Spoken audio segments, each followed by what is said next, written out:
I know what I want to say, but I don't know how to say it. Oh, I know how to say it, bro. I love you. Greetings, Buzz Humans, and the rest of the Relevant Wrestling family. It's 2018. This is Joe Fortune, aka Ooh, Stone Cold Steve Austin, aka Mean Green Tokerland, aka Green Ambrose, aka Mr. Relevant Wrestling, the voice of. I'm here with Tim Dinger, the fucking man who helped usher in the new year for Relevant Wrestling by hosting the Buzzy Awards with Dan Cassaz. Check it out. Check it out. Yeah, check out the Buzzies. I post a little link in the on the YouTube video. Might even be one of my favorite pieces of relevant media. So y'all, yeah, I'll post that so y'all can click on the video and watch that. If not, and you're listening on the podcast on Audioboom or Google Play, I will Google Play at the bottom in the info section. So yeah, this is 2018. This is gonna be we're gonna try to go back to the old format of doing a weekly podcast, but fingers crossed. we're gonna switch up the format a little bit. This is Relevant Wrestling, but the first word in Relevant Rasslin Productions is relevant, right? So it doesn't always have to be about wrestling what we talk about. You know, it's a new year. We're trying not necessarily trying new things, but always trying to stay relevant and ride the buzzwaves and bring you buzz humans the most relevant and buzzworthy news, whether it be about wrestling or music or beer or any of that kind of shit that we're into, primarily wrestling. But, you know, there's always like, if you draw the Venn diagram of wrestling, you know, music and sex and beer and drugs. I just thought wrestling was wrestling, beer, and tits. Well, it was in the Attitude Era. Well, yeah, exactly. The Venn diagram of wrestling hits all those things. So, yeah, we just going to. Wait, who made this Venn diagram? I want to see it. It's probably like Sandman. You know, maybe like Baltimore. Meltzer.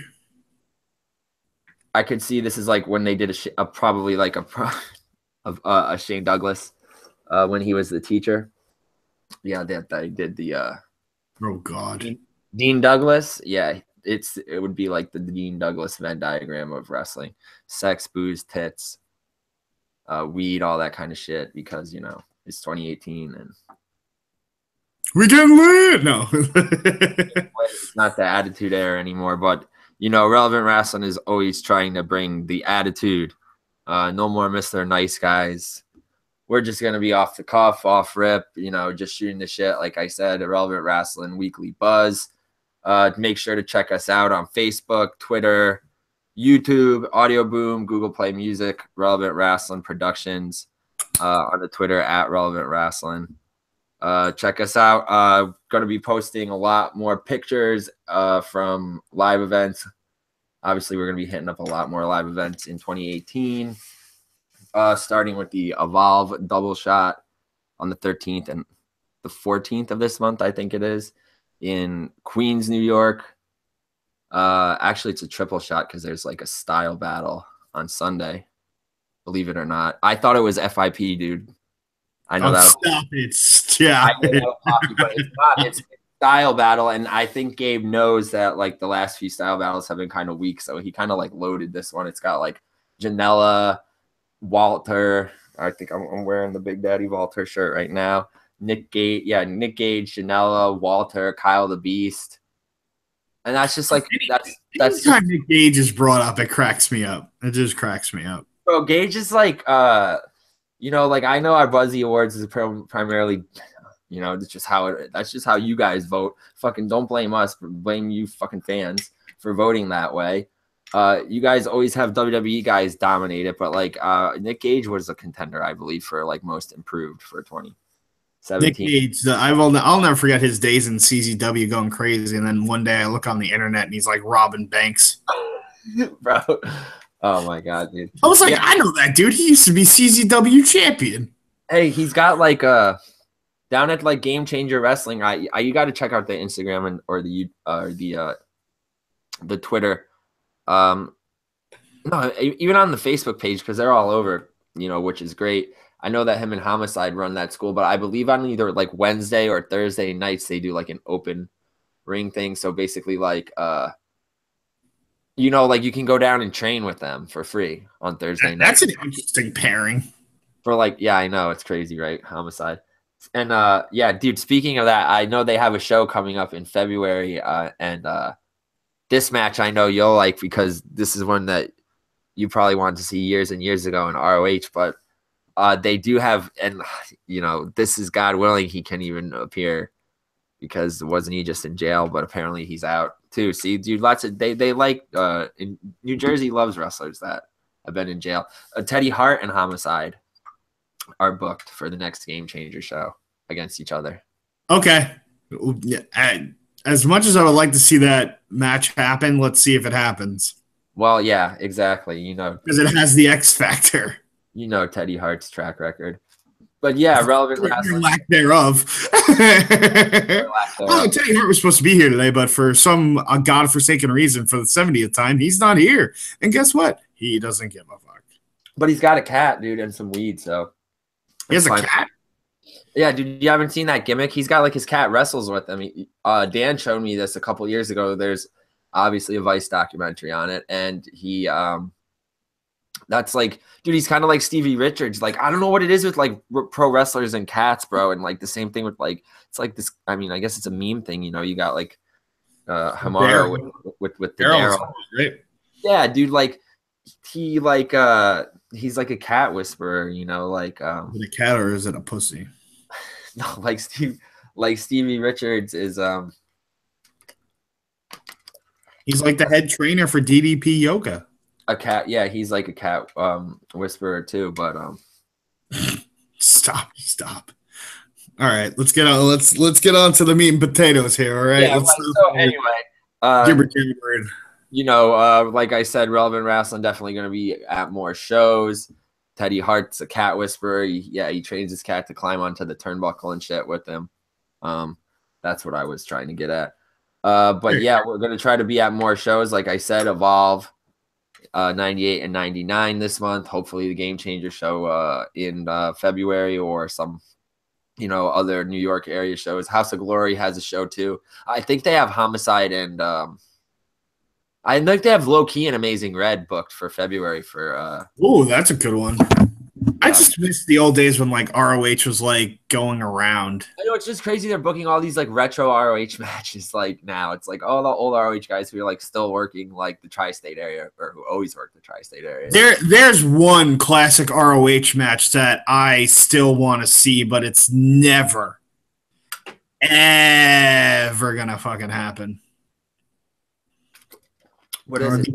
Don't withhold any No, I'm not. I was just, I didn't even have a time to breathe. Samoa Joe versus, I'll give you one guess. Daniel Bryan? Low Key. Damn.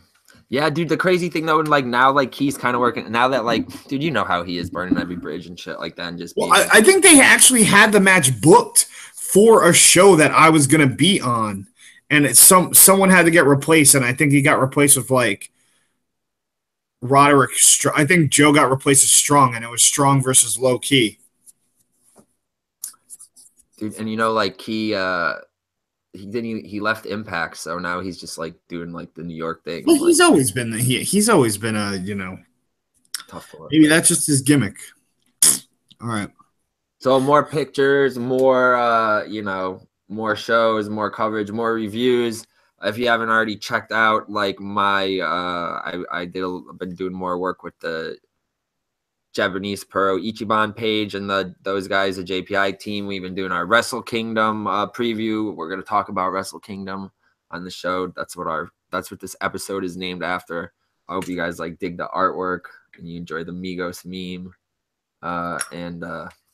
Yeah, I'm going to be trying to like do more artwork and stuff. Like I said, just keep things more relevant, more fun, you know, but still cover the WWE shit. So like, speaking of, you know, let's just get right into it. We can just do like, how we used to do, you know, do our little 3 points for Raw and 3 points for SmackDown. It's Wednesday night, so like we haven't seen NXT yet. It will air in about 20 minutes. Even though we're heels, we don't give spoilers away. You know, that's just fucked up. We're not going to break kayfabe like that. So we're not going to really talk about NXT further than what's happened last week if we talk about it at all. But yeah, so the first point for Raw. I'm a tweener. He's a tweener. It's the Women's Royal Rumble. Yeah. Somehow there's only 19 women, but yet there's 30 spots. Yeah, 30 spots. Let the speculation begin.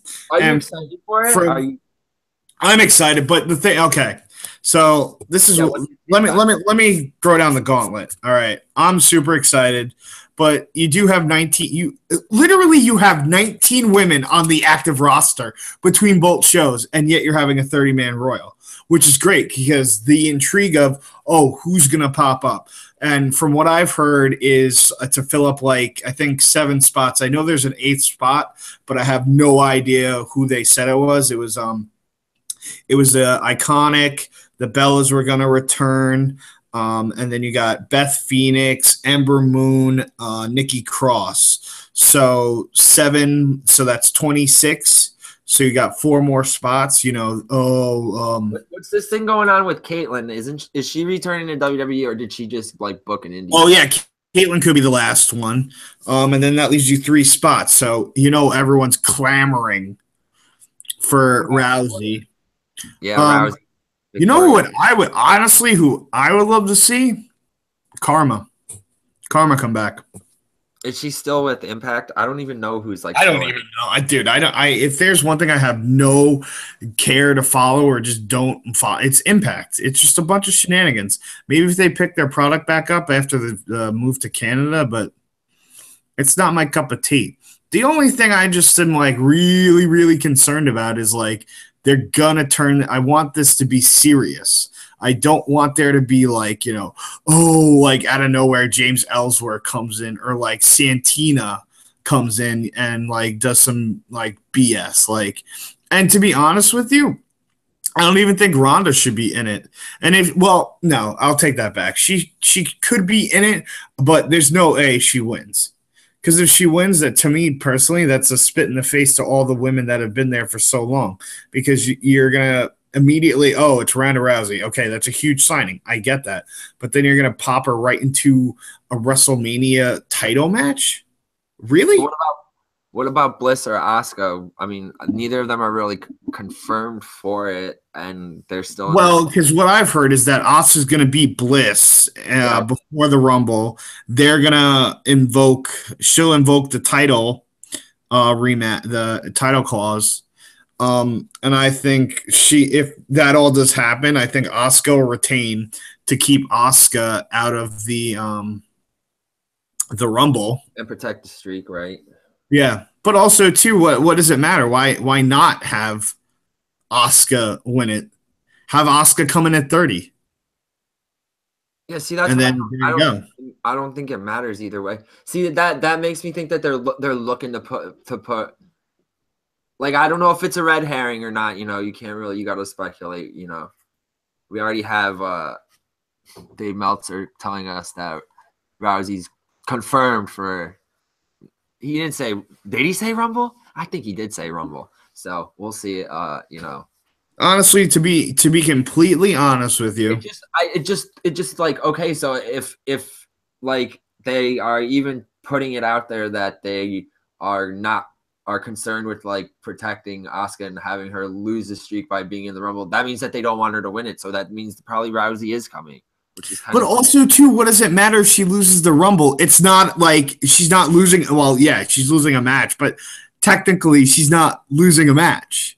Yeah, I know. It's just because and I know this just popped into my head. It's WWE logic, you know. You could. Yeah, I know, but like if they were smart on the Raw side of things, if they were smart, if a Raw person wins it, and which she should, it should be Nia Jax, hands down. And then it should finally be, because how long is I know I've been waiting for this match. I don't know how long everyone else has or hasn't been. Bliss versus Jax. That seems to be now, especially with this whole stupid mixed tag thing. Maybe that'll be the first time that we see them lock up, but I know everybody wants that singles match, and I don't know why they just haven't pulled the trigger on it. And now I feel like a lot of all of Bliss's heat is dead because her best friend left her for I don't think it's dead. It's just I'm pretty sure they were supposed to have that match on SummerSlam. Why did it never happen? Sure. And then what was Bliss's SummerSlam match? Her and Sasha? That's probably when she lost the belt the first time. Right? Yeah, and then won it back on whatever. I don't even know. It doesn't even matter. Like a week later because they don't trust Sasha because she's injury prone. But don't let me say that. Injury prone and prone to injuring others. Oh yeah, dude. But don't say that on fucking dude. On certain select Facebook pages, I was, as always, like you people like to do to me on these freaking Facebook pages, you freaking trolls and you marks, when we really just say what needs to be said. And the thing is, people don't really think that we're out there in the trenches. We're going to the shows. We're doing our podcast. We're watching everything. We're writing shit. Like, it's not like we're the trolls. That's the problem. No, the only thing, because I don't want to divvy too far off of it, because I want to jump to the next topic. But this, to get to that point, someone was talking about what happened on Smackdown with the titles. And it's like, they've definitely done that before, and the people have retained the titles. And I was like, thank you for saying that, because I said that before. I said it to you when we were talking. And then, someone right behind me was like, tell me one example. Like, why do I need to tell? Like, I know it's happened before. And on top of it, you have the WWE Network. You have the internet. Look yourself. It just got me heated because people were trying to I get them defending Banks, and I used to think that she was really good, but she has become kind of careless and egotistical, and not to shoot on the main roster. And I just think she's not being really protective of. Well, look at what she Sasha said those nice things about her. I said, she's very small. I hate to keep saying it, these girls are very, very small. They're about 100 pounds, 110 pounds, 120 pounds. And they are doing these they're doing they're toning down the moves, I would say. But, they're still doing high risk moves and shit like that. And it's just if you're going to do that or you're going to try to be stiff, you guys got to protect each other. And I just feel like Sasha wasn't doing that. But everybody on Facebook had to yell at me or whatever, type me. Well, who cares? On to the next thing. All caps and white guys typing long paragraphs. On to the next thing. So speaking of championships and stuff like that, this three-way, Braun, Kane, and Brock. What? And I was talking to you about this last night. I'm sorry. Braun, as much as I love Braun should not be in this match. It should have been a straight. Because you have a three-way, and then you have essentially another three-way, which is the handicap match, but that's here nor there. Dude, it's Brock versus Kane. Yeah, we really never seen that. Dude, how could you hype that? How could you not hype that up? It's Brock versus Kane, two superstars that were in the Attitude Era that have yet to, how many years later, never crossed paths? What was the point of bringing back Kane? To make him look weak, make him look like a shell of the man that he used to be? Oh, hey Braun, let's team up so we can beat up Brock. No, Kane, you don't need Braun. You don't need Braun. Vignette, a very weak vignette or promo, whatever they did backstage. And then the end segment of Raw last week past was horrible. Horrible. I always complain that they don't draw the segments out with these guys. And okay, so they gave them 3 segments. Okay, so they had their little thing in the beginning, and with Brock or whatever, and then they had their backstage little thing with Kane trying to be make a deal with Braun Strowman. Yeah, I just don't get the thinking behind it, because okay, Kane comes down to the ring. And I don't know. Okay, this is your Universal Champion, the Beast, Brock Lesnar. Walks up to him and just chokeslams him. Do you see why people can't get over because they kill people's heat like so instantly. Like what? And everyone's like, oh, like why didn't Brock just lay there? Because he didn't have a match. He didn't get his ass kicked before. So I'm sorry, like he's Brock Lesnar. He took one choke slam out of nowhere. But how can you possibly? And they did the same shit. I mean, I know they did the same shit around Survivor Series when they had to put Roman and Braun on the same team. But for fuck's sake, they were killing each other, put each other through the ring 3 weeks ago, and then Kane was trying to offer fucking Strowman a freaking toke back. Well, I will say though, the only person that hasn't really gotten their stuff killed from Lesnar or anyone else is Braun. People are still cheering the crap out of him after that horrible match. Like, if he does not get a belt, it's in 2018. I don't know what they're doing with him. Like, even if he gets a mid-card title. Bro, I'm surprised Jason Jordan got some more gold before Braun did. Dude, he's the first dude. Not even did he got gold. He's the first one to win NXT, SmackDown, and Raw tag team titles. Like, yeah, I mean, we could talk about them now too. I mean, obviously we're just like, well, that's what I thought you were doing. You know, like a segue. We are. You got me. Yeah, no, like it's a little weird.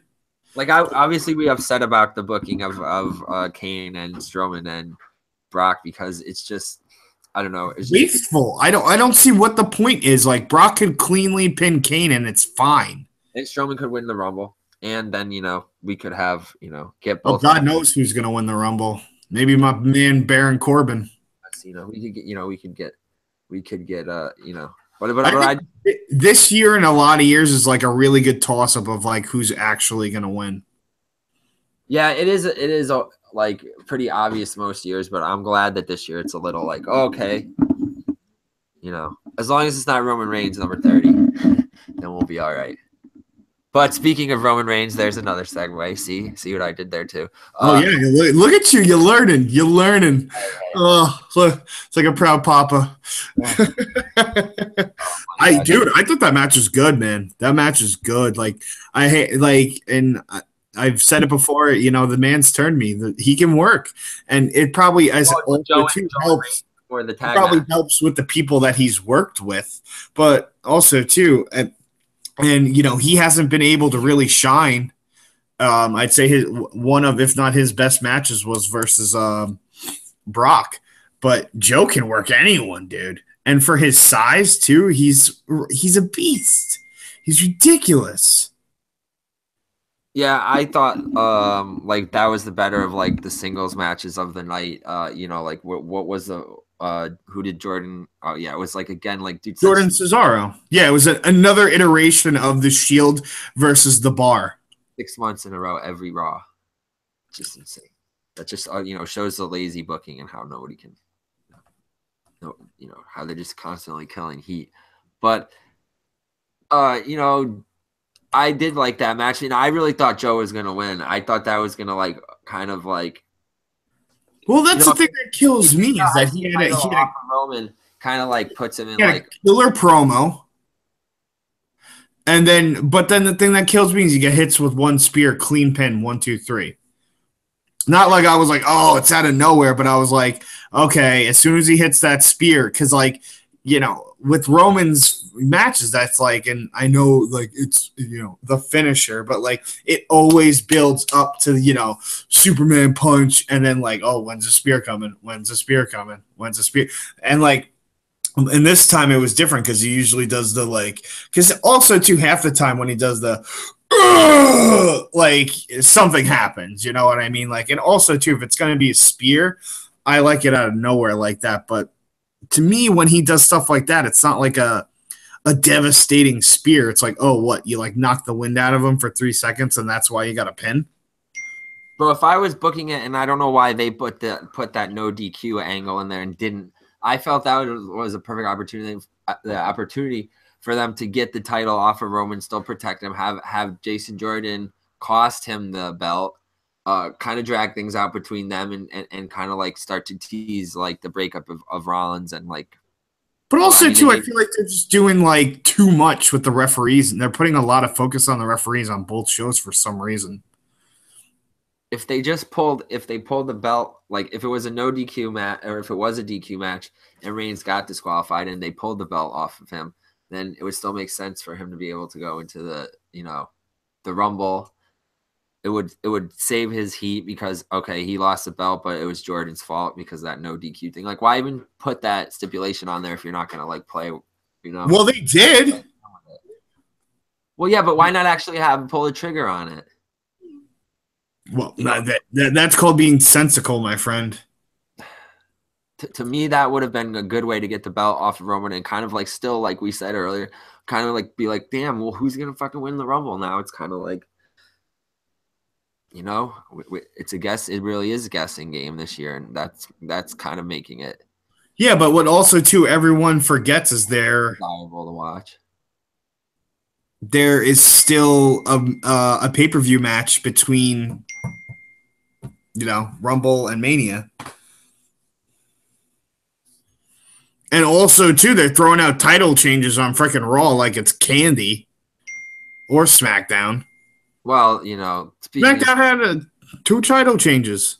Yeah, we can talk about SmackDown now. First, actually, because there's not very much to talk about SmackDown about. Yeah, because nobody was there. First of all, no one was there. I mean, there's no storms wherever they were, no snowstorms, no reasons not to book these people. It's just pure, plain and simple laziness. There's no Corbin, no Jinder, no Bobby. Well, you had Corbin, but he was a promo. No Jinder, no Bobby Roode, no Ziggs.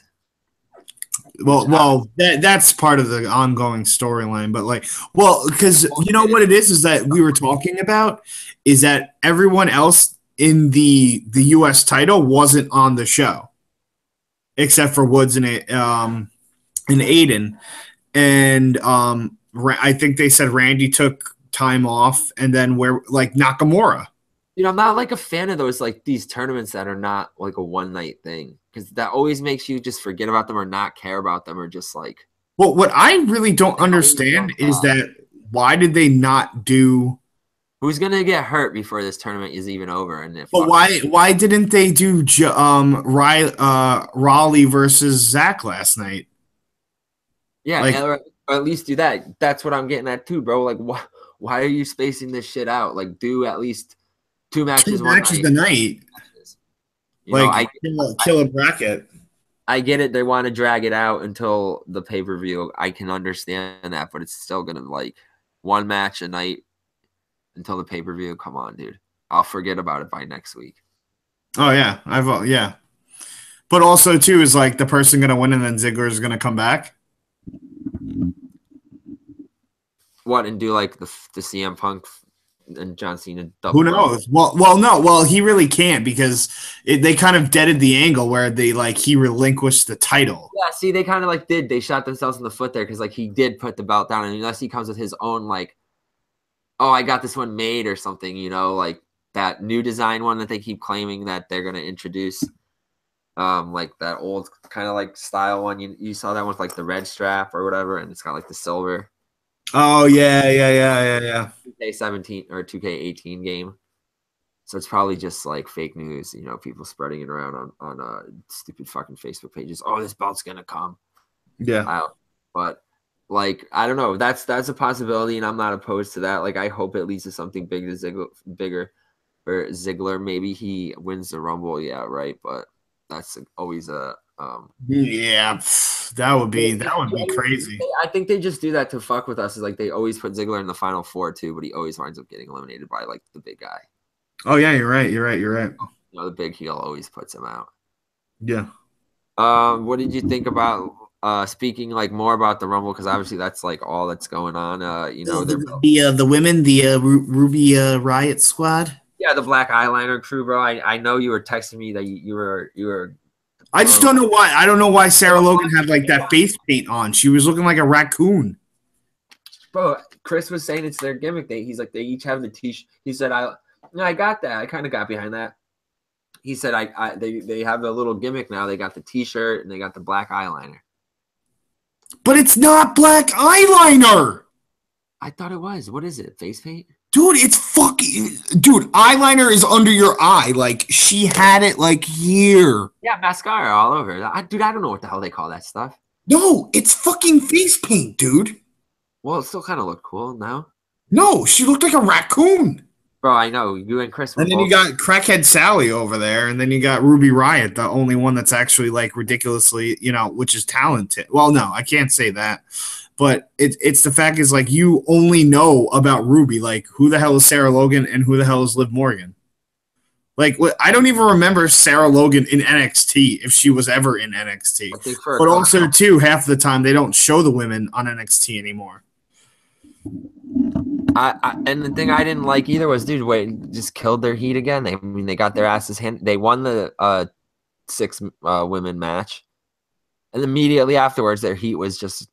Well, yeah. Well, they lost on Tribute to the Troops. Who lost on Tribute to the Troops? The Riot Squad. Yeah, but I don't give a shit about that. I'm saying on Tuesday night, they botched that entire fucking segment by having the girls go over, having them have their little matching outfits. Whether they look stupid or not, they still have their matching outfits. They went over. She cut a decent promo. And then what happened? All the faces came out and just... Wait. Who has matching outfits? Well, I mean, they all had their fucking black face paint and their Riot Squad t-shirt. Yo, you seriously, like, that?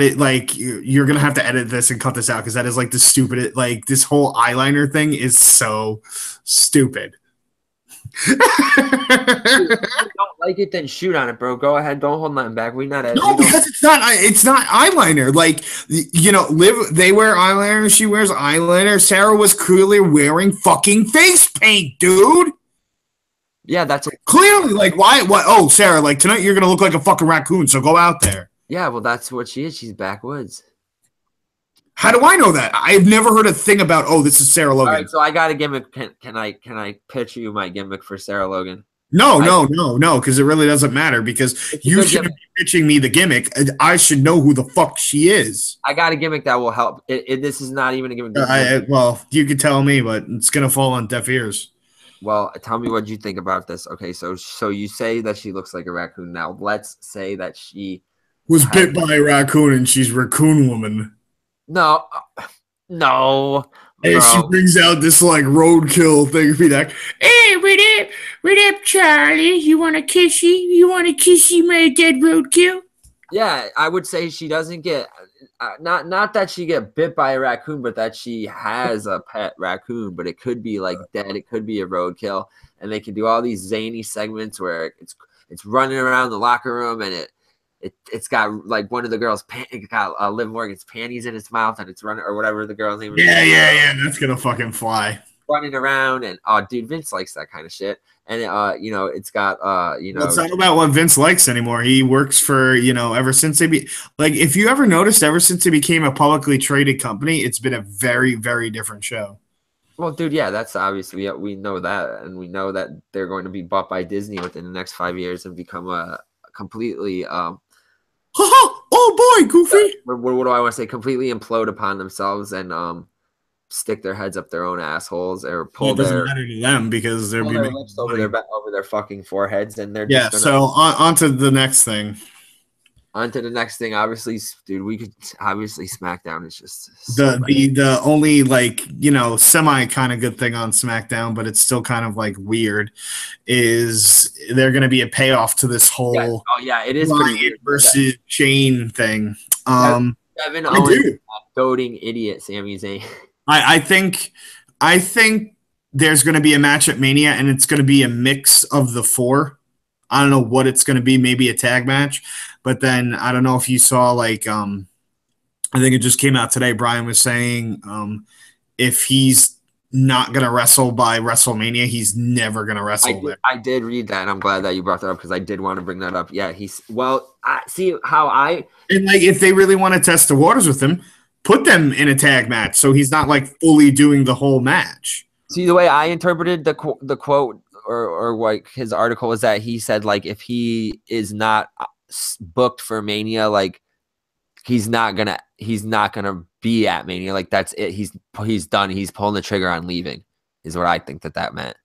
Oh, Or I he was under kind of the like impression alluding that to like he's just not going to wrestle there. That's what I think he meant when he said like if I'm not booked for Mania, I'm not going to Mania. Meaning he's gonna be like he's gonna walk out. He's gonna do a Yeah, bump. but yeah, things might change if Bree returns at the Rumble. I think things would be rumbling, or if it's more than a one-off thing.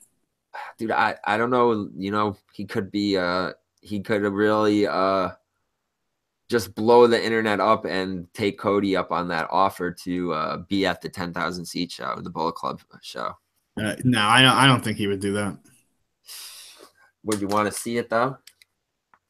Well, depending upon what Daniel Bryan walk on Mania, bro. Could you imagine that he walks on Mania, dude? You want to read just fancy book it here. Think about it, dude. Just high ramblings. Like imagine he just walks on Mania. He does a Punk and he doesn't go to Mania, and it's like fuck, dude. This guy's going to the Bullet Club show.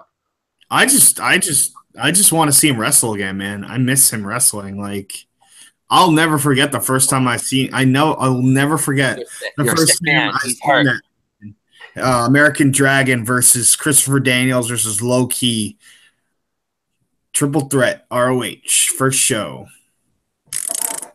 The era of honor begins. Bro, definitely some great some great matches from Bryan that we got to see and that we still want to see and that we may never see, but let's just hope, if he does wrestle, it's in a limited capacity to where he's still going to be safe. Well, he is safe. I'm not even going to get into it. Well, he is safe. I agree. It's just, It's just that, yes, he does have a high velocity wrestling.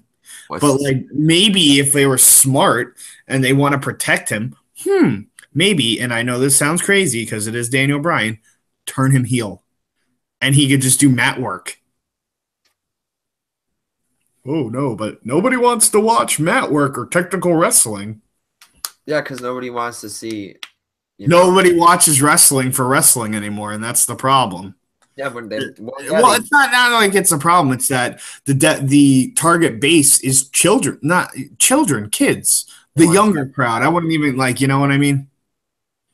Acrobatics. But speaking of something that's not for the kids, Wrestle Kingdom, Alpha versus Omega.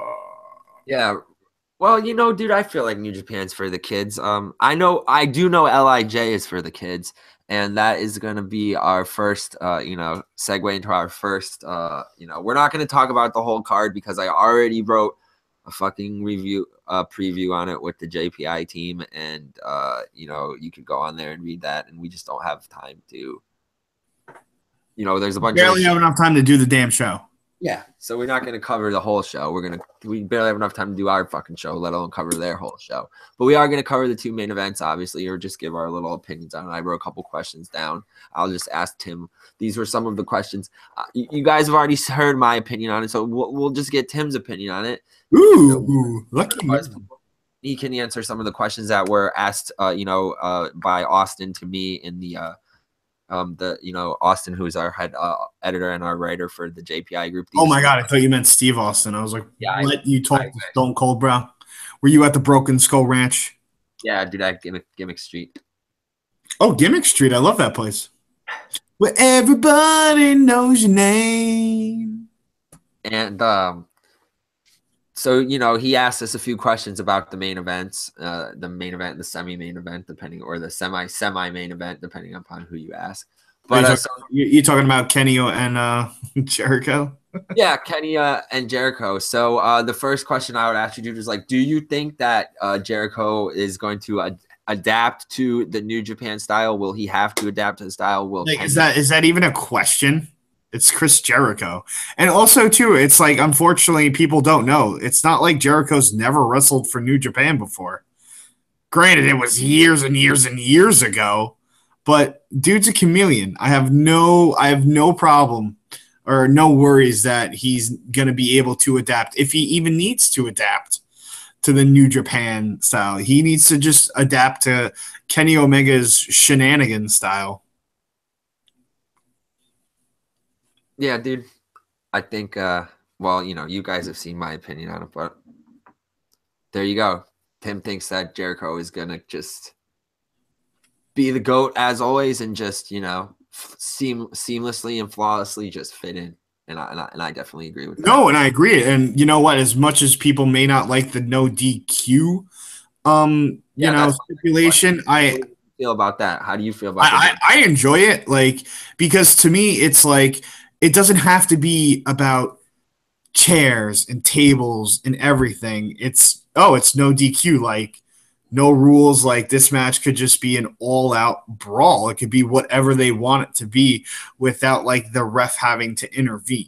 You know what I mean? That's how I'm looking at it. You know, it's that they could go crazy and there's no worries. You know what I mean? They don't have to worry about obviously DQs, countouts, or anything. So like, it opens the match to be anything. Do you think it opens up for interference from the Bullet Club? You know, you think the Bucks will get involved or any? I think, you know, I could see the Bullet Club happening, but I don't think it would because I think it would tarnish the match, and I think Kenny wants. I was gonna say Kenny wants Omega. Kenny wants Jericho enough to where maybe there would be like a small thing. I don't know how Wrestle Kingdom works, like in the back where he like talks to the Bucks and is like, no, like this is mine, like this is, you know, Alpha versus Omega, like you need to stay in the back. Do you think, okay, so you say Alpha versus Omega, now we saw that Alpha Club, we t-shirts. I mean, me and Chris even saw them at Hot Topic over the holiday season, and you know, here in the Danbury Fair Mall.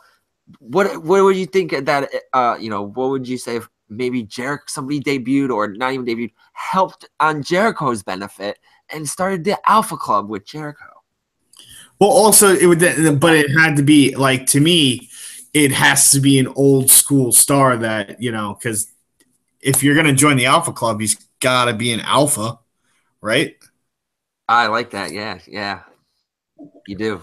So maybe like some like old school New Japan star like comes out of nowhere or something, or like, you know what I mean? Or it's like, you know, fucking I don't think he wasn't New Japan, but like, and I'm sure he can't wrestle, but if he made an appearance, oh god, I'd shit if like Kobashi.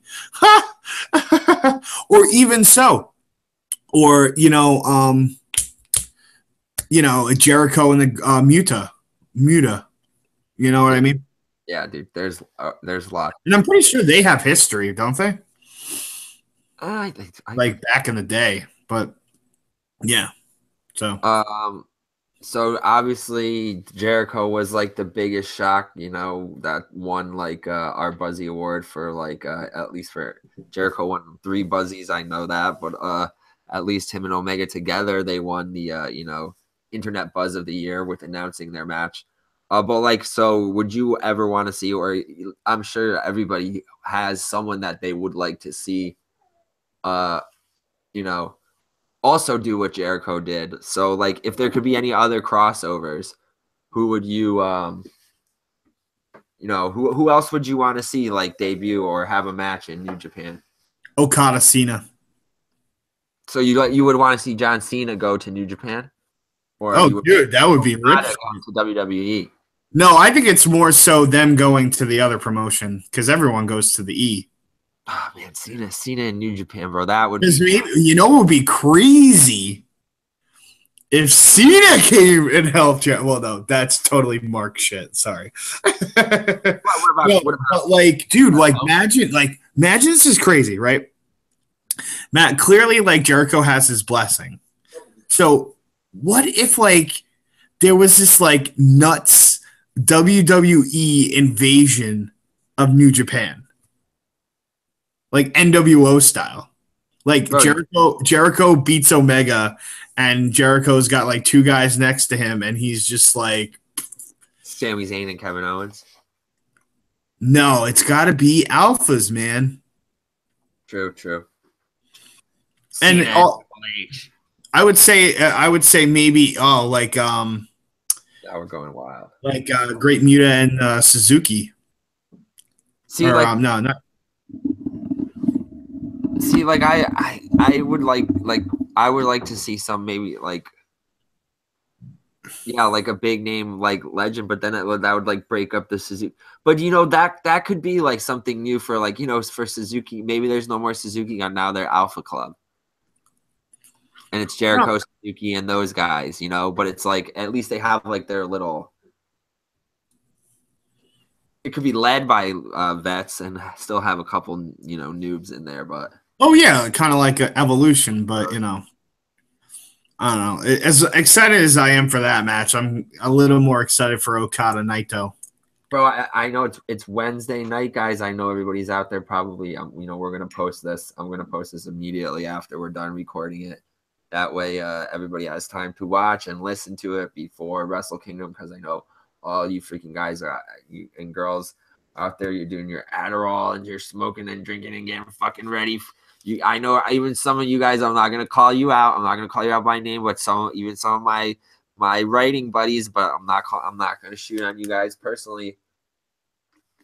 I know you took off from work tomorrow to watch the big event, and hey, a lot of you think it's going to be the biggest fucking. Every year, you guys say that Wrestle Kingdom is going to be the biggest show, and a lot of people do think it is, and it's usually because like amazing main events, amazing matches like this. So yeah, I know Tim wants to talk about it, and I'm going to ask him about it. Not Naito versus Okada, bro. You know, the main event. Yeah, to me, it's the main event. It should be the main event. So. It will be the main event for the IWGP Heavyweight Championship. Now we've seen like this, you know, Okada, you know, AJ Styles was our male performer of the year. A lot of people will argue with us about that. A lot of people will say it's Okada. You know, he's on like 400-day plus title reign, longest title reign. Most, I don't know if he's had most IWGP title reigns, but at least longest. And you know, he's just been killing it this year. Crazy star matches from Uncle Dave Meltzer, you know, getting 7 stars, 6.5 stars, 7.75, all the crazy matches with Omega, you know, the hour draws and the long matches. Like, do you think that this match needs to go longer than 45 minutes? That's how long, like, you know, I'd say, like, to me personally, the sweet spot. I don't mean to cut you off. Yeah, let me just finish this though. But just to build it for you, like the match between Omega and Okada, where Omega won went over in the G1. I believe that was like 47 minutes, 45 minutes, maybe 45 minutes, 47 seconds. So, like, what do you think? You think the match needs to go long? I think the sweet spot for this would be between 35 and 45 minutes. And I don't mean like 40. I mean like any time in between there. I think they have enough time to tell their story and have Naito win. So then, dude, there it is. So then that would lead to my next one. Does he need to win? Like, is this it? Dude. What has this been going on for 4 years? Him trying to get, dude. And I mean, like, people have been saying, like, you know, Jado is a master of the long con booking. And that many matches at Wrestle Kingdom that have been building like all year, some of them 6, 7, 8 months, these storylines. And obviously, like you've been putting that over a lot, dude. This is like 4 years almost in the making. Like Okada's the top guy, but this 4 years in the making is more of Naito's story because he got screwed out of his Wrestle Kingdom main event that 1 year, and now he's got it. Now he's got it, dude. So like he's got to win, right? Well, and he's got to fight Omega and Alpha for it, but it is what it is. I just don't want it to be like 70,000 finishers, and then he finally hits the one that actually makes him like get pinned. Well, because he's got like a ton. Naito's got like a ton of finishers too that he hasn't done in years. Like, what did he break? I forget what he broke out for. The press Tetsuo or whatever. No, that is Tetsuo. You're jackass, Tim. The other guy, the guy that looks like fucking Marufuji, Tanahashi, or whatever. The fucking the second to last match he had in the G1. Didn't he do a different style Destino? Yeah, he did it. Yeah, he like a Dark Star or something like that. Yeah, and I think he has like a splash or something, or like that's what it was, and he hadn't done that in years, and everyone's like, "Oh my god, Stardust Genius gimmick." Stardust. Yeah, that's yep. There you go. Yeah, but like with that said, like you know that like the New Japan marks, they go wild for this, and this is why they stay up all night. Is you know, 4 of those near falls. You know how I've been like vocal over the year of like, you know, being like not a big fan of too many falsies, but whatever. This is the big one. And I remember last year how many damn falsies there were too, watching that match. It's, you know, 6 in the morning and then having to go right to fucking work. But like how many finishers do you think that Naito will hit before he puts Probably like 3 or 4. 3 or 4? Yeah, that's what I said too. I don't think it needs to do more But than also, that. too, there's no such thing as finishers anymore. It's Well, a signature move. I know And I mean that like across all boards. If we're gonna do terminology, Dude, finishers died when ROH came around. Believe that. So you got you know, there you got our little spiel about Wrestle Kingdom. I know everybody's getting ready for that, you know, only 5 or 6 more hours away. Yeah, we'll keep it going. Yeah, so this was a kind of like a little thing, you know, like to recap our year. Like, so, you know, we had our Buzzy Awards, gave out a lot of awards. You guys voted on that. But like, you know, we don't do a Judge's Choice Awards or anything like that, or a Judge's Choice category, which we could do. So that'd be kind of cool. So like one thing that I thought was cool, and me and Tim had talked about it the other day, was like, you know, like who would be your top 4 guys of the year, you know, with March Madness or whatever coming up, like if you had to just have your final 4, and then like who is your like just overall pick for like you know, I have like gimmick, personality, or match of the year, you know, like who's just like your, and then like, you know, I would say like, you know, we could say like who our you know, our final 4 is and who our favorite guy was, you know, or just like who you're, you know, who you think is the best out of those 4 people. I know that on my list I had put Cody Rhodes, I had put Johnny Mundo, did I put Okada and Styles on there? I think You did Styles. I don't know about Okada. I think I got it in my notebook. Let me see. Man, we don't know book. Yeah, no, I said what did I say? AJ, Cody, Reigns, and Reigns will piss a lot of people off, but I'm sorry, it's the truth. Like, yeah, and oh my god, I don't know who my other one was. Probably Okada or Omega. No, not at all. Really? I may have said Omega, but did I still give it to Styles? And I think we both gave it to Styles as like our still like. I know a lot. I'll give it to Styles for the last 2 years of. I'll give it to Styles' whole WWE career. Until like, as much respect to Okada, bro. Much respect to the dude. I'm not gonna like sit here and rip the guy because there's no point to do that. There's no point to do that. But I definitely like he has not got that WWE success yet that AJ has, and until he has like. Well, and also too, you can hold a belt. You can hold a belt for however long you want, but it doesn't matter. Belts don't matter anymore. They don't. Lengths don't matter. Reigns don't matter. It is what it is. I mean, it really is what it is where that's concerned. You know, a lot of people, you know, say like, oh, but a lot of people say that Okada's actually made the fucking IWG. To counterpoint that, a lot of people say that he's made the IWGP title like mean something now, you know, or he's made a title, a modern title. Like a lot of people consider the IWGP championship to be the maybe in Japan, but not to Americans at least not to me. Dude, not to me either, but you know, I can't say that. But also too, I don't want like what is, because they only work off of shows. What are they, once a month? What, WWE? No, New Japan. What? How often do they defend the belt? Well, or like how often are shows and stuff like? It's not like they're a weekly thing, are they? Or am I just like that stupid?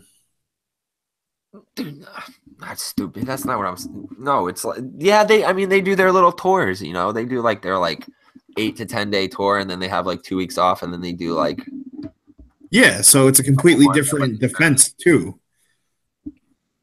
You know, it's a completely different defense schedule. That's when they were saying like, oh, well, how many times did Bruno Sammartino defend his belt in his, you know, however many day reign? Probably every night, 7 days a week, twice on Sunday. Like No. Flair too. No, he like wrestled maybe once a month, if that. Well, like look at somebody like Flair, dude, who wrestled 9 times a week. Well, yeah. Well, how many years later was that? It's different. A lot different, especially in that, that era, the territories. It's true, but for somebody to say that like Okada has just reached that like God, I don't know. People think he's like S tier, dude, that he's like God tier, but I don't know. Is he double S? Is he double S? I don't know. Is he S tier? Yeah, definitely. But is he like double fucking S? Fucking carve your face on Mount Rushmore? I don't know, dude. I don't even know if Styles is either, but at least this year, What? Yeah, he is. Dude. Yeah, no, dude. Maybe even Jericho is, bro, but I'd say after this run with as far right now, dude, AJ, he's hit it in every promotion, man. Like like they say, cream rises to the top. Cream rises to the top. it's true. All right, and now I have to like we're gonna like obviously we have our like little notes and stuff here, but I'll break things up and do it like in a different order just to like do like different little segments and stuff. I wanted to let's see, like maybe instead of talking about like some WWE stuff now, we can talk about like some indie news, just like run down some things, because like we always, like I said, even like the Buzzy Awards are like dominated by WWE stuff. So we showed some love for New Japan and for WWE. Now we can go into like some indie stuff. Yeah, like this past weekend, I went to the Beyond Wrestling show, on Sunday night in Worcester, Massachusetts, bro. It was fucking cool. What's the mask, bro? Bro, I was like, dude, I gotta cut a promo here, and this is not on Beyond Wrestling. This is not even about them. This is before I even got to the show. Like, I got up there and I wanted to get like this. There's like this barbecue place that's across the street from there, dude. And I thought it was gonna be cool. And they had like this barbecue cube in there that I wanted to get, dude. And like when I got it, bro, like I don't know, it was not that good of a fucking sandwich. Barbecue bin? Yeah, dude, I thought it was gonna be like real sloppy with like sauce and like a lot of cheese and shit, but it was like, dude, it was like dry ass. Like I don't know, maybe it was like brisket and it was just like dry, but there was no sauce, no mustard, and it was just like way too many pickles, bro. I was kind of pissed. I should have just spent the money on the inside on more like booze and more merchandise and more fucking. It was like $13 for this sandwich, dude. I could have bought another pin or like bought more food inside or a drink. Oh, but that was a great show, dude. The pregame show, the pregame card before that, I liked it. I liked the matches that I saw in it. Like I said, I got in there like a little late because I was eating my sandwich. It was mad cold and like I was trying to smoke and I'm trying to like get inside and like thank God like we could like we were able to have like entry, like re-entry if you want to go outside and smoke or like have a cigarette or like whatever, have a toke or whatever. You just go like fucking smoke around the corner of the club. Now I'm like blowing up the spot like where I don't have to blow up the spots in Massachusetts, people know the White Eagle, but my point is like dude, it was like fucking really cold and shit, but it was like very great show. I enjoyed like the few matches that I saw in the beginning of the pregame. I like how it was all spaced out and broken, plenty of like time in between the matches and intermissions. A wild main event, Joey Janela and David Starr beat the crap out of each other and the fans bring the weapons match. That was great. They used some of the shit that I brought. They used a lot of stuff that everybody brought, a lot of like blood. Beyond Wrestling is always a good time. I'm trying to get you guys like to come out soon to an event. I was covering a lot of their shit on like the trying to do like the Beyond the Goes Beyond podcast. I probably will bring that back. I just took time off from it for December because I started to like go to a lot of live events, like just kind of happened where like I went to Evolve, then I went to Final Battle, then I'm all of a sudden like at Beyond. So it was like, okay, like 4 or 5 events, 3-4 events in one fucking, in 1 month. I was having more fun going to the events than just staying home and watching them. But like big ups to Powerbomb. But like speaking of that, yeah, I did watch a lot of events during the week. Also on Powerbomb TV, Capital Wrestling. I saw their shit actually on Twitch. But like Nova Pro Wrestling from West Virginia, I saw their shit on Powerbomb TV. Really good stuff. Had a really good match of Sanjay Dutt. Sanjay Dutt. Your boy Sanjay Dutt and John Grisham. They had a pretty good fucking match. Yeah, so that was fun. It was a good weekend. You know, Happy New Year. That was great. That they had the first pro wrestling match of 2018 was Janela and Star, because the match happened as soon as the bell rang, as soon as the ball dropped at midnight. I thought that was a lot of fun. Something else I found that was like really hysterical. Like, dude, I don't know if you saw this or not, but did you see that bullshit that was going down with Psycho Sid? No, I didn't even know about it until you like said it to me like an hour or two ago. So I guess, but the thing is too, is it's nothing new. But dude, it was definitely so funny. So apparently, I should have gotten like the audio queued up. Like maybe I'll be able to add it in on the. I'll probably try to get the audio, and maybe I can add it in on you know, the video later or something. But if not, I guess like Sid was booked for AIW in Chicago. I believe they're out of Chicago. If not, it's Detroit. You know, the Midwest area. And Sid was booked for like their New Year's / holiday Christmas show, whatever. And I guess so he calls them, or he calls the booker, and he tells them like basically he can't get to the show because he's got a speeding ticket, and with this new travel ban that you know, he blamed Donald Trump basically for having to miss the booking. He said that he wasn't able to be let on the plane because he didn't have his passport, and he was just traveling between states, so why would he need his passport? So he said he lost his passport, and he had a speeding ticket, and you know, Trump's travel ban was dude, just a bunch of ridiculousness. So what they did instead was Ethan Carter was you know, booked for the show, and so was Gregory Irons, and they both wore black boots, you know, some denim jeans tucked into the boots, black leather vests, and curly blonde wigs. And they actually, bro, get this, they were signing all the 8x10. So obviously, you know, promoter thought Sid and the booker thought Sid was gonna be there, so they bought 8x10s. And you know, so when Sid got there, he wouldn't have to, you know, bring the pictures. They bought the pictures before, and so Ethan Carter was signing the Psycho Sid 8x10s and giving them to everyone, signing them as like not Sid or EC Sid, or yeah. Just like yeah. So they're like all night they were just ribbing on Sid for not showing. Oh. Yeah, that's what I think about that. I thought that was a pretty you know, pretty funny rib. Something else that I thought was kind of cool for indie news that was announced today. This is a follow-up to some news that we you know, that came out of Final Battle. Maybe the you know, second only to Cody Rhodes' blonde hair, was that Ring of Honor has finally announced a women's championship. It looks like they're finally taking. I thought you were gonna say something else about them. Oh, they're finally taking their women's division. You know, it's been 15, almost 16 years since their first women's match. Oddly enough, they did have a women's match way back in the day, or however old Ring of Honor is. I know they did have a women's match. Well, yeah, because Ring of Honor helped start Shimmer. Yeah, and I'm pretty, and Dave Razak.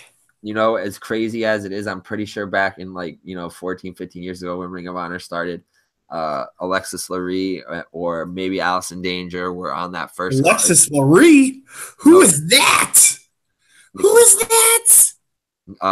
Miss Aldis, Miss Nikki James. Miss Mickey James, you know, back in the day. But she had no boobies. Yeah, exactly. Yeah, so whoever wins this tournament can get like the ugly, like, dude. I gotta get this off my chest because you're talking about ROH. They just debuted their new set of belts. You don't like them? They are ugly. I didn't dislike him, but I just don't get the gimmick. Like ROH, like since we've watched since ROH has been around, they've had to have changed the design of their belts at least every 2 to 3 years over the last 15 years. Yeah. It's Well, just, they had to change them when they got bought. I get that, but like, yeah. they're hard. They look. I'm not a fan. Like they're too busy looking. They kind of just look like melted metal on a leather strap. But now we know that even though the belt is an abomination and the division used to be an abomination, that's what everybody tells me online. Of what? The women? Yeah, they said that it was terrible and that the Women of Honor and the Ring of Honor women's division was never taken seriously. Dude, you had like Alexis Lurie, you have like Daisy Hayes, you had Lacey, you had Allison Danger. Dude, those are good names. Cheerleader Melissa, I'm pretty sure. I know. Why? Maybe that's what people saying. Like they had good names. But they never. I thought they were good wrestlers. Yeah, but maybe they just never gave it the push that it needed until now. But so coming out of Final Battle, we found out that there's going to be a tournament. We saw Mr. Rosie Ogawa from the president of Stardom Women's Wrestling in Japan, and the returning Maya Iwatani. They were there. I popped pretty hard once I saw that they were there. I had seen earlier in the day on one of the Joshi pages that I'm on. Yeah, see, I took a month off doing the podcasting, and now we're back doing it. I got to do an I Dream and Joshi podcast again because, like, I'm telling you, like, obviously, like, women's wrestling, independent women's wrestling is really hot right now, and Joshi is very buzzworthy and relevant. So, got to keep covering that. But I was really excited when I saw them there.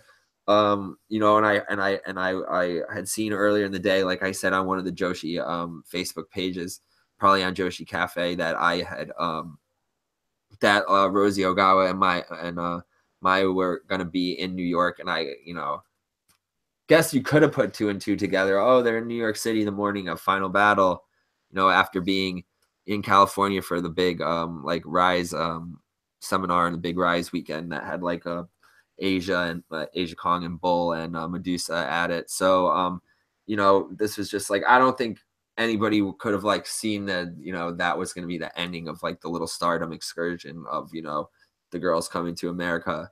But that's great. Yeah, so that kind of like planted some seeds. You could assume, like, I don't even think people were, oh, Maya's not going to be in the tournament. She was just there with Rosie as representatives. Well, now it's come out today that Ring of Honor is like actually has a partnership now with Stardom World, and that's just going to be fucking awesome because now not only are they going to have one girl in there, they are going to have Mayu will be in the tournament, but not only will Mayu Iwatani be in the tournament, but there'll be 3 other girls from Stardom in there, which is pretty great. HZK will be in there. HBK? HP.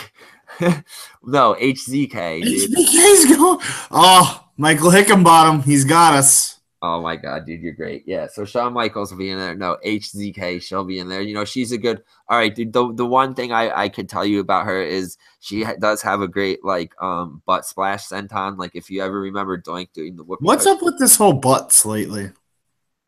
Dude, a lot of the Joshi girls have big butts. Surprisingly, dude, and they're young. They're a lot of them are 18. A lot of them are 18 to 20 years old, got their big butts doing butt splashes. Asuka does the butt smash too. So, and she was a Joshi girl. Thought it was the hip smash. Yeah, dude, it's a big butt smash. So you got the hot young Joshi girls doing the butt smashes. You got them in the women's tournament in ROH. Like I said, you got Maya in there. You got HDK who does the big whoopee cushion splash from the top, the big booty splash.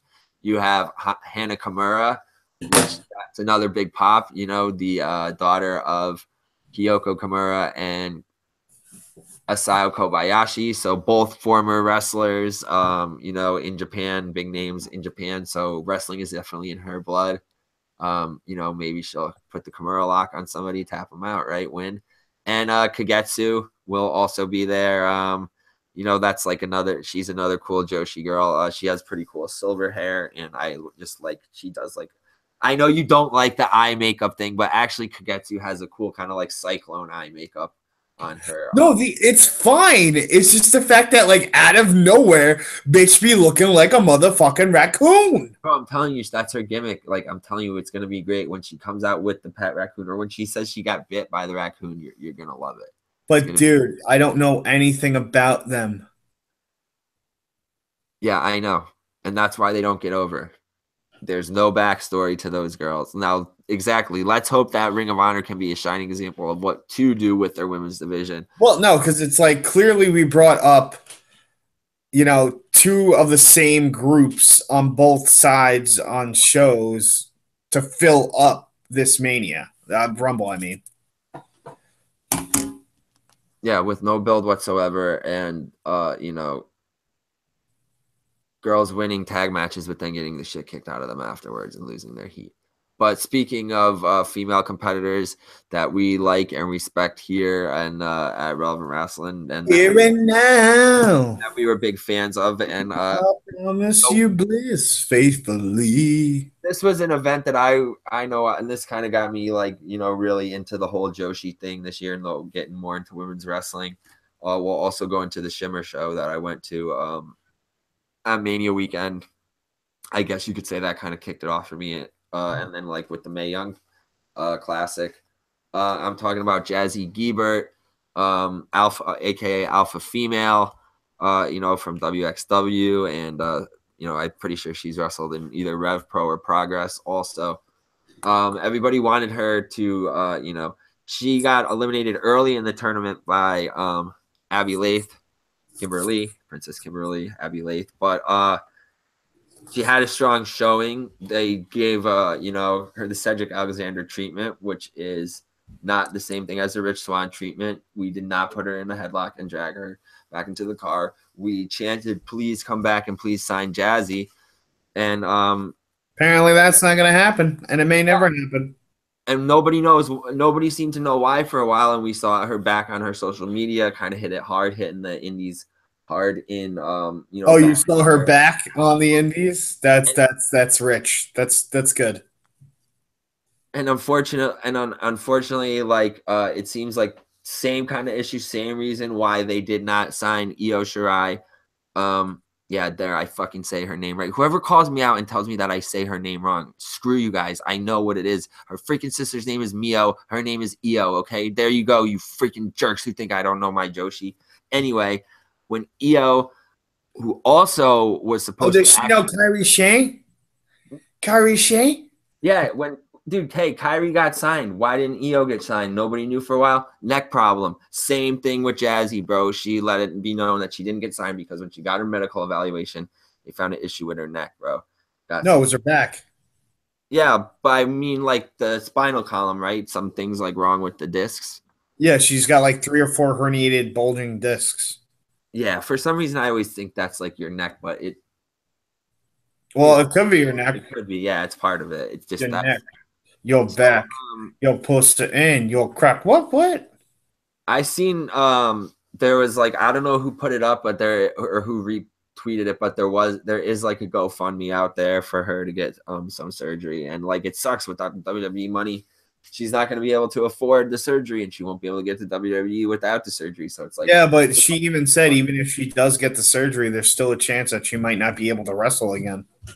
Yeah, bro, and that's unfortunate. And we also kind of seeing that, like, with, you know, we could have a whole nother podcast, you know, episode where we just talk about injuries and CTE shit like that and spinal compression. And, like, we're seeing the same thing. Well, Sheamus could retire this year. Yeah, there you go. We both said it, dude. Same time, Sheamus. Yes, that's exactly what I was about to get into too. Like, yeah, we seeing it with Sheamus too. Like, yeah, I don't know how much is true to that, but, you know, if the dude's got spinal stenosis, that ain't no thing to, like, you know, laugh at.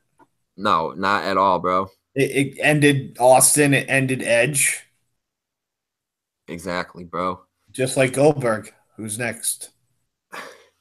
Who's next, dude? Apparently Rusev is next, and Rusev Day, which I still don't exactly know where the gimmick came from. Chris tried to explain it to me and said, no, actually, he explained to me where the New Day pancakes thing came from. That came from National Pancake Day. So I kind of get that now. I still don't believe him on that. I don't believe him for that one. Like, yeah, they started it on National Pancake Day, but like it has nothing. They do. It's always something behind it, like the trombone, bootios, really bootios.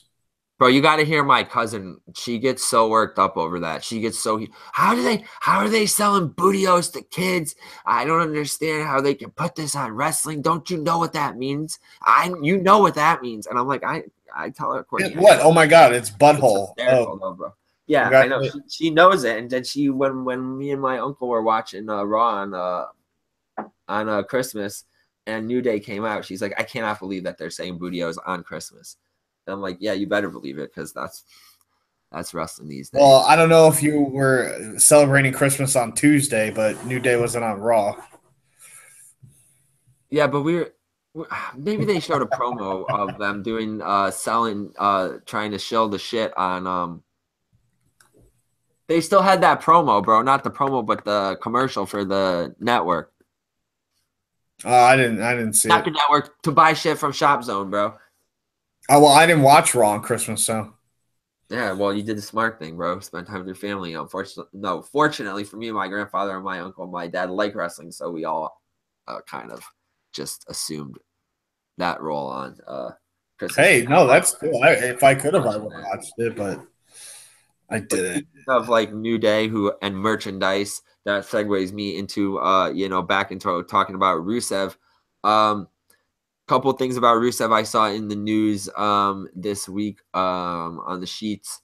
That Rusev, this is probably just like a shoot interview. You mean when anybody ever does an interview, dude, and they're still under contract, obvious, and they're in the WWE, obviously it's in character.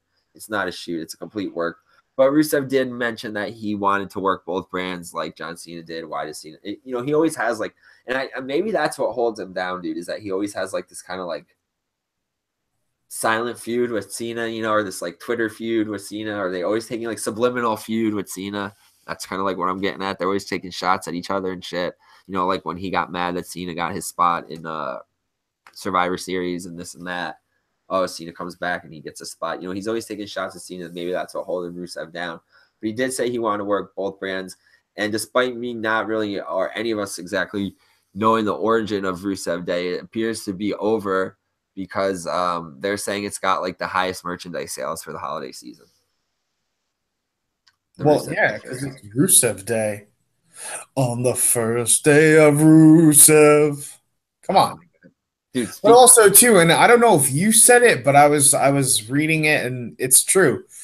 Is it just Rusev or is it English that's helping him get over? Because of English, I don't think English is getting the due that he deserves. Because he never did the singing gimmick with Rusev, where I don't think they both be anywhere, Because what was Rusev doing before this? Oh, like losing to Randy Orton in 2 seconds. His partner got fired because he knocked over a chair, bro. What would you do? Exactly. Didn't really happen. Sin Cara ruined that for him, so now he's got to sing for Rusev. But speaking of more, well, always. I actually just saw that dude on ROH. Oh, Dagach. It's not Gotch though. It's Simon something. I forget. Simon Grimm. Yeah, Simon Grimm. Yeah. I thought he would work an undercard match at Final Battle, but he wasn't there.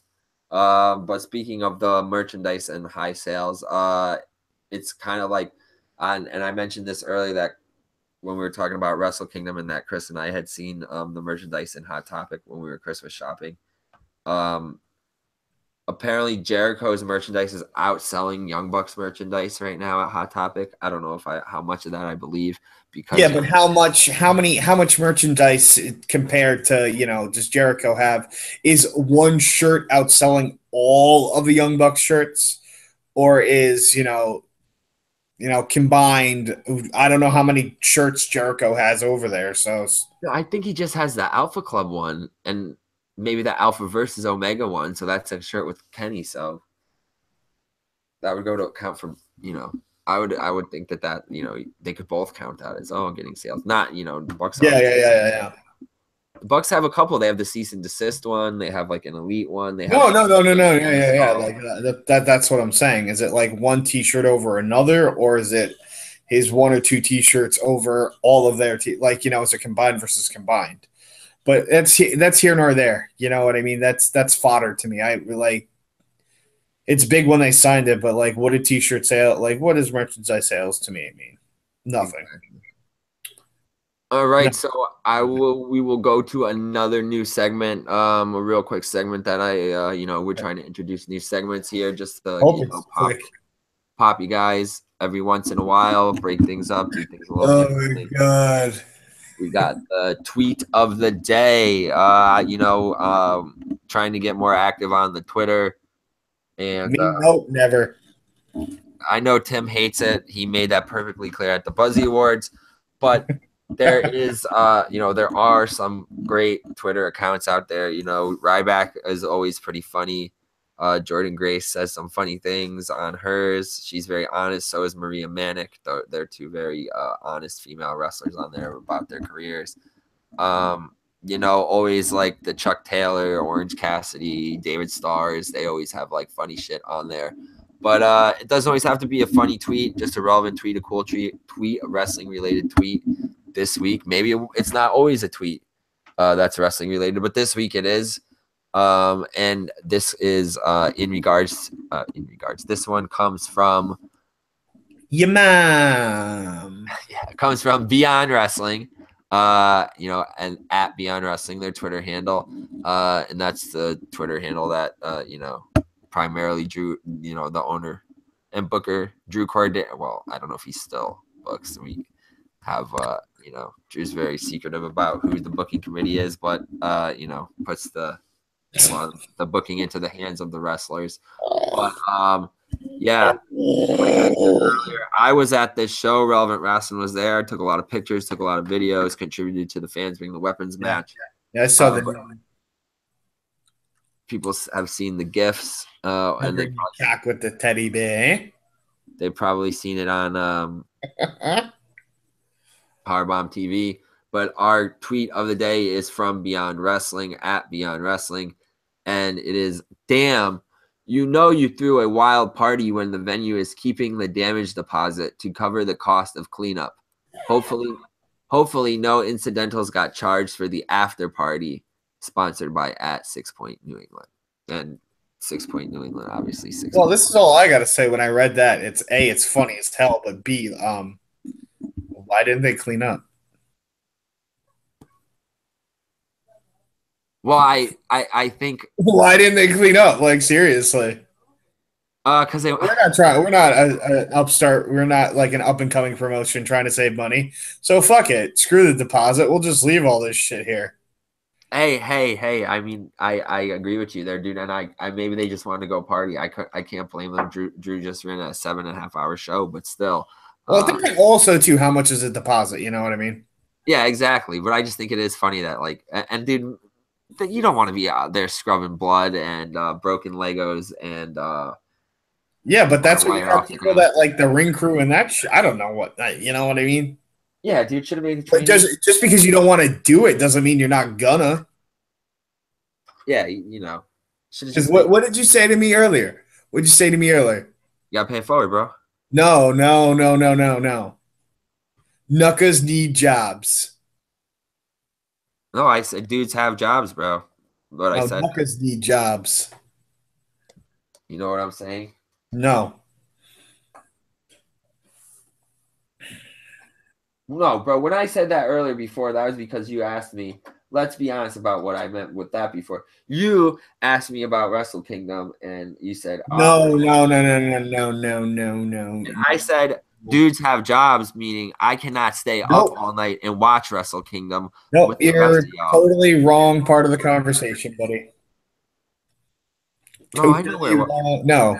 You're talking about when you said Drew was starting to cut back his roster.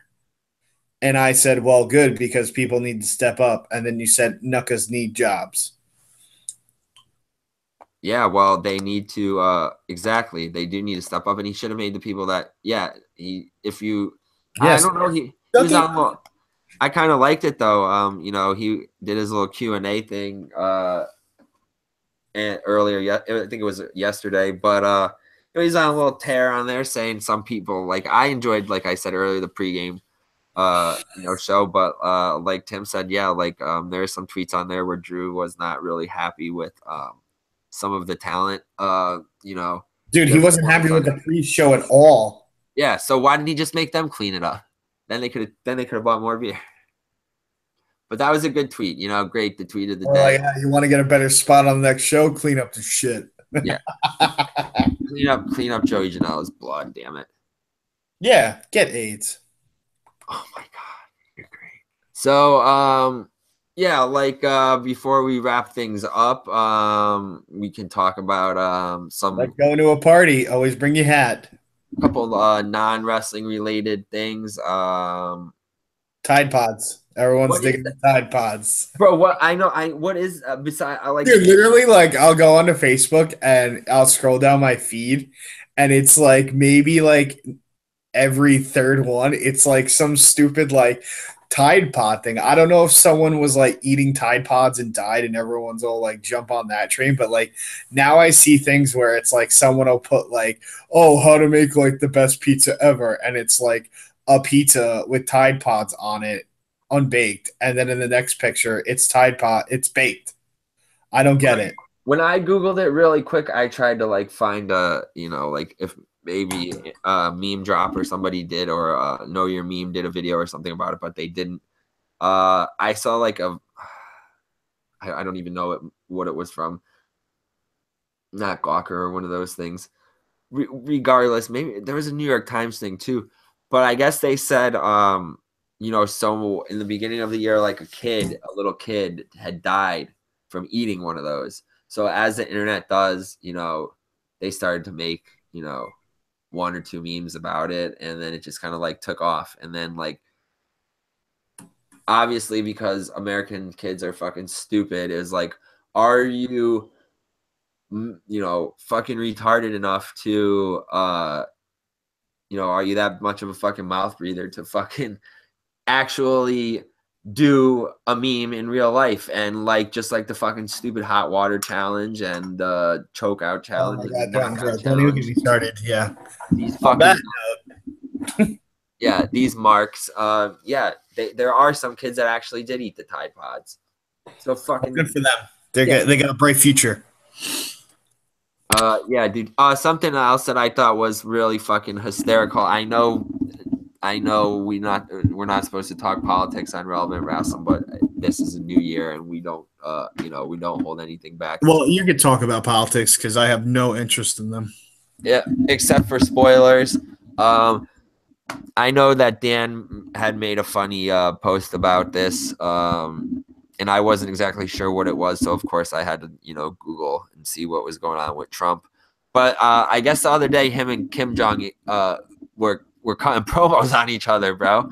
Kim Jong. Oh, dude, this shit, dude. I'm this stupid. Are you talking about the promos on each other about having the nuclear bomb? A bigger button, bro. Okay, on that note, what does that really mean? What's that really mean? On that, it's whose cock is bigger than yours. All right. So, on that note, it's been a pleasure. Have a good night. Oh my God. Anyway, all right. So something I really do have to go though. Are you out? That's okay. If you got to be out, bro, you can sign out. I'll keep the show going. Yeah, dude. I'll be back later, but I gotta. You know what I gotta do.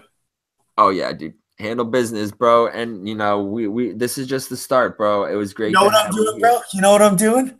I'm keeping it relevant. Deuces. There you go, bro. All right, Tim signing out, guys. It was great to have Tim back. First episode of the fucking new year. Relevant Wrestling 2018. Yeah, guys. So let's keep it going. We'll finish out our segments and we'll sign off in a few minutes. So something that you know, going back to our non-wrestling related thing, I don't know if you guys knew this or not, but Relevant Rasslin's Productions, Relevant Wrestling, used to be a long time ago a music radio, you know, a college radio show called Relevant Radio, And that's where we got, you know, just giving you guys a little bit of trivia here. Remember this for down the line.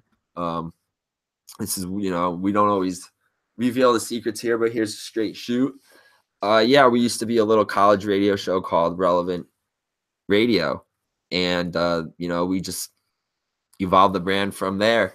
So I want to talk a little bit more music and shit like that on the you know, on the show with you guys. You know, I kind of, you know, was very heavily into like the wrestling last year, and you know, it was kind of a shitty year for music last year, but you know, a lot of friends still go to music festivals and still go to a lot of scenes, a lot of you know, a lot of chicks that you know, we're into go to a lot of shows and are you know, even in some bands. So there you go. No, you know, so we want to, you know, give a little throwback segment here to the Relevant Radio. You know, our original show, the OG show. So this is you know, we want to talk about a little bit more music and, like I said, festivals. So yeah, the Coachella lineup was released. I'm obviously not going to read the whole fucking lineup to you guys. That'd be ridiculous. There's probably like 150 artists on there, but the three main headliners, the three headliners, you know, one for each night. Obviously, there's always the big headliner. Were announced, and we got Beyonce, Eminem, and The Weeknd. Obviously, you know, I've probably even said it before on relevant wrestling shows in the past. You guys know I'm not a very big fan of Beyonce. I just don't like her and Jay-Z. You know, as people, I don't really like them. Whatever. Not a fan of Beyonce. I've been thinking about this like new style of like just mumble singing and moaning that her and Adele kind of like I hear their fucking like I sometimes when I'm working in kitchens, man, and you're working in like some of these places where they have limited radio stations, you're hearing the same shit every day. Like I've heard enough Adele and Beyonce songs over the fucking holiday season to know that I can't listen to that fucking shit. You know, it's always some wailing shit, and they're not even fucking saying words, and it's just like dropping syllables and putting words together. Anyway, yeah, not really excited for Beyonce as a headliner. I think she's supposed to be headline. This is just a makeup date. Let's be honest, guys. She no sold. Let's shoot on her, dude. Okay, she no sold Coachella, I believe, last year or a year or two ago because of having the fucking twins. You know, because she's the only woman who's ever given birth to twins ever. Because she has the golden vagina. I know Tim would pop for that one. Sorry, but that's how, you know, she acts, that she's got like this golden pussy syndrome where she just thinks she's so much better than everybody else. And her kids are so beautiful. And she had to cancel Coachella appearance because she's having twins. So Beyonce, not excited for you at Coachella. Next, Eminem. Geez, what can I fucking tell you? That's pretty awesome. I would love to see Eminem live, but I don't know about seeing Eminem live in 2018. Are we talking like, you know, Marshall Mathers LP era Eminem? Then fuck yeah, we're trying to see Eminem. But if we're talking, you know, Relapse, Reloaded, Reapologize, Reclaimed, Eminem, all this new shit where he even had to apologize for how bad his album was, I don't know. I know he's known for doing long sets. If he does like a long career spanning set, or maybe if he just performs, maybe he'll do something cool and just do tracks off of, you know, the first couple albums. Who knows? It would be kind of cool to see Eminem live, but, you know, not super excited, not super sold on Eminem being at Coachella. And the third headliner, The Weeknd. You know, I used to be big on The Weeknd, like I said, back when we were doing back, like I had said earlier, when Relevant Wrestling used to be a music radio show, college radio show. You know, that's when we first like started to play, you know, here The Weeknd, and we played out a couple of his tracks. You know, when he was kind of doing that like dark, kind of like PB R&B, dark backpack, ambient rap kind of shit. You know, then he got really popular with the hits with Daft Punk and shit, you know, doing the, you know, I Can't Feel My Face track. I'm sure The Weeknd puts on a great performance live. Actually, out of the three of them, fuck it, man. I'd say I would probably be most excited to see The Weeknd in this modern relevant era. You know, out of those three, you know, yeah, Weeknd got the biggest pop for me out of Beyonce, Eminem, and himself. So yeah, those are our non-wrestling related. It's our non-wrestling related segment. Before we close it out, just want to leave you guys with a big pop. We try not to take ourselves too seriously here, but we're always staying relevant, buzzworthy, covering all that good shit. But yeah, sometimes we just like to have a little fun, get a little dirty, get our hands dirty, shoot on the dirt cheaters. We got our DSBS segment, our dirt cheat bullshit segment. And we got also another little segment that I want to introduce is our worst memes of the week segment. This all falls under, like this is all the Margaritaville, portion of the show where we just like to kick back and shoot on the marks, melt the snowflakes here, castrate the marks, just have a laugh at some of these ridiculous dirt sheet headlines that we read and that we see. And, let's get right into it. So obviously we know coming out of SmackDown that it's going to be a handicap match for the SmackDown Championship.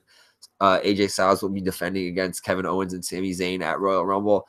But pretty sure I read a week or two ago that probably from you, Dave Meltzer Magoo, that there was going to be a 5-way at the Royal Rumble between Corbin and Nakamura and Zayn and Owens and Styles and maybe Ziggler or somebody else was in there. Maybe Mojo Rowley was in there.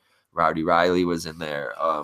But yeah, you guys said that it was going to be a 5-way at the Rumble for the SmackDown title, and that's just not happening. So yeah, bunch of bullshit. You guys just assuming things because I would too. I know that WWE is just throwing shit together.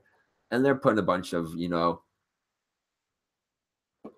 they like the big multi-man matches so they don't have to book a lot, of angles. So I could see why you might think that was going to happen at the Royal Rumble, but it's not happening. The next one, another Royal Rumble thing. I don't know. Soon I'm going to have to get the exact sources from this. I'm not trying to call out guys directly on here, but another the SBS rumor that we saw going around, and this is definitely not, it can't be, because unless he's going to be a surprise entrance and just fucking blow the roof off the place and make me eat my words, I'm calling DSBS bullshit on Batista being at the Royal Rumble. I just don't see it happening with no build.